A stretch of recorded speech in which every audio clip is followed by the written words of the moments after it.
Hello students, माझं नाव आहे अजित आणि माझ्या एज्युकेशन चॅनलमध्ये तुमचं स्वागत आहे।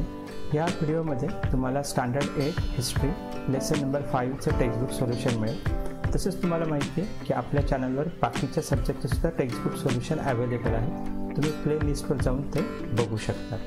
थँक्यू।